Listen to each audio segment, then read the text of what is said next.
यह कहना कि रेल हादसे टल गए सही नहीं होगा। कहना चाहिए रेलगाड़ी पर हुआ आतंकी हमला टल गया। रेल को पटरी से उतारने की साजिश नहीं थी, बल्कि ट्रेन को उड़ाने की साजिश। भरे हुए सिलेंडर के अतिरिक्त वहां पेट्रोल से भरा हुआ बोतल और बारूद रखा हुआ था। प्रश्न है कि जो ट्रैक 2 दिन से ब्लॉक है, उस पर रेलगाड़ी पहुंची कैसे? रेल जिहाद की साजिश पाकिस्तान में बैठकर रची गई। इस बात के पक्के सबूत मिले हैं कि भारतीय रेलवे को टारगेट किया जा रहा है। जनता के मन में यह भ्रम पैदा किया जा रहा है कि रेल दुर्घटनाएं, जो कि असल में हमले हैं, उसमें रेलवे की लापरवाही है। ऐसे खुलासे करेंगे जिससे यह साबित हो जाएगा कि देश में रेल दुर्घटनाएं नहीं बढ़ी, बल्कि जानबूझकर दुर्घटना कराने की साजिश चल रही है। सवाल हमारे देश का है। नमस्कार, मैं हूं राजन झा और हमारे नए वीडियो में बहुत बहुत स्वागत है आपका। विगत कुछ महीनों से रेलगाड़ी के रेलवे ट्रैक से उतर जाने की घटनाएं बढ़ गई हैं। तो क्या देश भर के रेलवे ट्रैक अचानक कमजोर हो गए हैं या रेलगाड़ी ढंग से नहीं चलाई जा रही? रेल दुर्घटनाएं अचानक बढ़ कैसे गई? आज जिस विषय पर मैं बात करने जा रहा हूं वह हम भारतीयों के लिए अति आवश्यक विषय है और इस पर हम सभी को मिलकर आवाज उठानी होगी, क्योंकि प्रश्न आतंकवाद का है, प्रश्न अपनी और अपने लोगों की सुरक्षा का है, प्रश्न जीवन मरण का है। मित्रों, भारतीय रेलवे में रोजाना करीब 2 करोड़ 40 लाख सफर करते हैं। रोजाना चलने वाली करीब 13,452 यात्री ट्रेनें 7,325 स्टेशनों पर रुकती हैं। इनमें मेल, एक्सप्रेस और पैसेंजर ट्रेनें शामिल हैं। इसी साल अप्रैल के महीने के केवल शुरुआती 20 दिनों में 41 करोड़ से अधिक लोगों ने रेल की यात्रा की। भारतीय रेलवे को देश की लाइफलाइन कहते हैं। आज उस लाइफलाइन पर बहुत बड़ा खतरा मंडरा रहा है। हमें चिंतित होना चाहिए, क्योंकि भारतीय रेलवे के विरुद्ध बहुत बड़ी साजिश रची गई। कुछ मामले हमारे सामने आ रहे हैं और कुछ शायद आने बाकी हैं, जिसके प्रति सरकार को भी और आम जनों को भी अपने स्तर पर तैयारी करनी होगी, सजग रहना होगा। आज के इस वीडियो में हम हाल के दिनों में घटित रेल दुर्घटनाओं की चर्चा करेंगे। ऐसे खुलासे करेंगे जिससे यह साबित हो जाएगा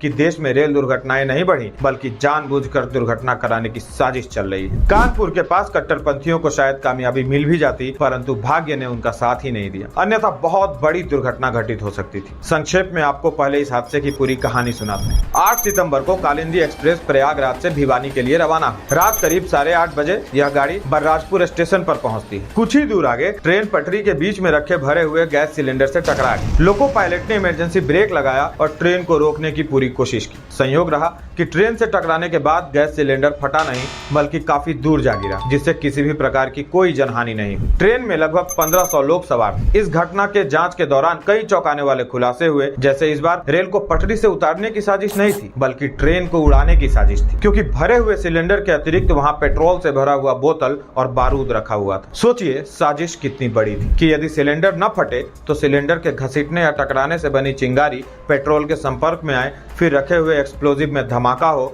और अधिक से अधिक नुकसान हो जाए। मामले में पुलिस ने मुंडेरी गांव के हिस्ट्री सीटर शाहरुख को गिरफ्तार किया है। शाहरुख कई कट्टर इस्लामिक संगठनों से जुड़ा हुआ बतलाया जा रहा है। इसके अतिरिक्त 8 अन्य लोगों को भी गिरफ्तार किया गया है। मामले की जाँच की जा रही है। इस बीच राजस्थान के अजमेर से भी रेल जिहाद का एक और केस सामने आया। यहाँ रेलवे ट्रैक पर करीब 70 किलो वजनी सीमेंट से बने 2 पत्थरों को रखकर ट्रेन को डिरेल करने की कोशिश की गई। सीमेंट ब्लॉक से कोई यात्री ट्रेन टकराती, उसके पहले मालगाड़ी टकरा गई और सीमेंट ब्लॉक को तोड़ती हुई आगे निकल गई और कोई बड़ा हादसा नहीं हुआ। बल्कि यह कहना कि रेल हादसे टल गए सही नहीं होगा। कहना चाहिए रेलगाड़ी पर हुआ आतंकी हमला टल गया, क्योंकि रेलवे ट्रैक पर सिलेंडर को प्लेस करने का यह पहला केस नहीं था। 16 जुलाई को भिवानी में एक यूट्यूबर पकड़ा गया जो पटरियों पर सिलेंडर रखकर वीडियो बना रहा था। 19 जुलाई को यूपी के गोंडा में चंडीगढ़ डिब्रूगढ़ एक्सप्रेस की 21 बोगियां पटरी से उतर गई। हादसे में 2 यात्रियों की मौत हो गई, 25 घायल हो गए। लोको पायलट और कुछ यात्रियों की माने तो एक धमाके के बाद ट्रेन पटरी से उतर गई। जांच चल रही है। 30 जुलाई को सरायकेला खरसावां जिले में मुंबई हावड़ा मेल के 18 डिब्बे पटरी से उतर गए। इस हादसे में भी 2 लोगों की मौत हो गई थी। 20 से अधिक लोग घायल हो गए थे। एक जानकारी यह भी है कि इसी इलाके में 2 दिन पहले ही एक मालगाड़ी डिरेल हुई थी। मुंबई हावड़ा मेल उसी ट्रैक से गुजर रही थी जिस पर मालगाड़ी के डिब्बे खड़े थे। प्रश्न है कि जो ट्रैक 2 दिन से ब्लॉक है, उस पर रेलगाड़ी पहुंची कैसे? 1 अगस्त को गुलजार शेख नाम का दूसरा यूट्यूबर पकड़ा गया। इसने भी रेलवे ट्रैक पर सिलेंडर, साइकिल, पत्थर, बाल्टी और न जाने क्या क्या रखा और अनेक बार यात्रियों की जान को खतरे में डाल दिया। 16 अगस्त को साबरमती एक्सप्रेस कानपुर के गोविंदपुरी में पटरी से उतर गई। घटना के बाद ड्राइवर ने बताया कि अचानक बड़ा बोल्डर यानी बड़ा सा कोई पत्थर इंजन से टकरा गया, जिसके कारण इंजन कैटल गार्ड यानी जो आगे वाला हिस्सा होता है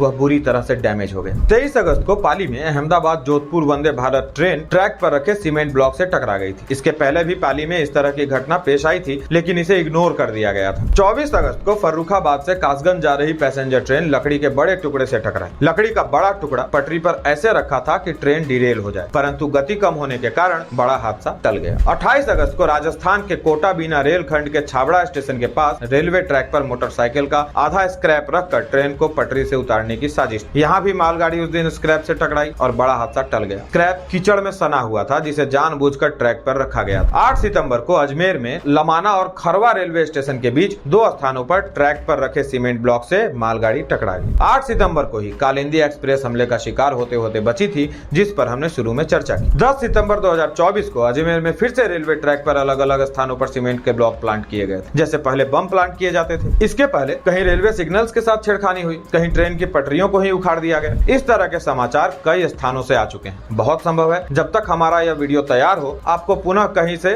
इस तरह की कोई सूचना प्राप्त हो जाए। ये घटनाएं साबित करती हैं कि अब रेल जिहाद कोई काल्पनिक शब्द नहीं रह गया, क्योंकि एक के बाद एक जिस तरह ट्रेनों के साथ साजिशें रची जा रही हैं, उसके बाद तो जांच एजेंसियां भी रेल जिहाद से इनकार कर पाने की स्थिति में नहीं है। अब प्रश्न है कि रेलवे को निशाना क्यों बनाया जा रहा है। केंद्र में भाजपा की सरकार बनने के बाद से सरकार ने सुरक्षा व्यवस्था को प्राथमिकता दी है। देश विरोधी तत्वों के समूल नाश का कार्यक्रम चल रहा। परिणामतः देश में पहले की तरह आतंकी हमले कर पाना संभव नहीं है। वे बम धमाके कर नहीं पा रहे। ऐसे में उन्होंने भारतीय रेल को निशाना बनाना शुरू किया। इसके लिए वे अलग अलग तरीके से ट्रेन पलटकर अधिक से अधिक जान और माल की नुकसान पहुंचाना चाहते हैं। अंदर खाने इस तरह की प्लानिंग स्लीपर सेल्स को पहले से दी जा चुकी है। रेल जिहाद की साजिश पाकिस्तान में बैठकर रची गई है। ट्रैक पर टेरर का पहला किरदार फरहतुल्ला घोरी है। ये भारत का मोस्ट वांटेड है और पाकिस्तान में छिपा बैठा है। घोरी टेरर की ऑनलाइन क्लासेस चलाता है और रेल जिहाद के लिए भड़काने वाला वीडियो जारी कर चुका है। कहा जा रहा है कि वीडियो बाहर आने से पहले ही रेडिकल इस्लामिक ग्रुप्स के बीच इस वीडियो को सर्कुलेट किया गया था। आपने भी गौर किया होगा कि हाल के दिनों में इस तरह की घटनाएं तेजी के साथ बढ़ी है। इस बात के पक्के सबूत मिले हैं कि भारतीय रेलवे को टारगेट किया जा रहा है, परंतु अफसोस कि कांग्रेस और उनके सहयोगी इन आतंकी हमलों को लेकर सरकार को घेरने के प्रयास करते रहे हैं। वो इस थ्योरी को मानने को ही तैयार नहीं है कि रेल घटनाएं हो नहीं रही बल्कि कराई जा रही हैं। तभी हर बार हादसे के बाद कांग्रेस के हैंडल से या कांग्रेस के लोग सरकार को, रेल मंत्री अश्विनी वैष्णव को टैग करके हादसे के लिए जिम्मेदार ठहरा रहे हैं। ऐसा करके जनता के मन में यह भ्रम पैदा किया जा रहा है कि रेल दुर्घटनाएं जो कि असल में हमले हैं उसमें रेलवे की लापरवाही है। वे सच को स्वीकार नहीं करना चाहते। ऐसे हमलों को लेकर अश्विनी वैष्णव पर हमले बोलने हैं, पीएम मोदी को टारगेट करना है। उनके लिए यह एक अवसर है। दूसरा, वे ऐसा करके जिहादी तत्वों को बचाने की कोशिश कर रहे हैं। उनके गुनाह पर पर्दा डालने की कोशिश कर रहे हैं। वे अपने आतंकी वोटर्स को नाराज नहीं करना चाहते। ऐसे मामलों में देश को एक होकर अराजक तत्वों के खात्मे के लिए कदम उठाना चाहिए। सवाल हमारे देश का है, इस साजिश से कैसे निपटा जाए। यदि आपके पास रेल जिहादियों से निपटने का प्लान है तो कमेंट करके बताएं। हम सोशल मीडिया के जरिए उन्हें शेयर करेंगे और शासन प्रशासन तक पहुंचाने का प्रयत्न करेंगे। आज के लिए इतना ही। वीडियो को शेयर कीजिए ताकि अधिक से अधिक लोगों तक ये बातें पहुंच सके। यदि आप चैनल पर नए हैं तो इसे सब्सक्राइब कर लीजिए। आर्थिक सहायता पहुंचाने के लिए QR कोड को स्कैन कर सकते हैं। मिलेंगे किसी अन्य विषय के साथ। जुड़े रहने के लिए आप सभी का बहुत बहुत आभार, बहुत बहुत धन्यवाद।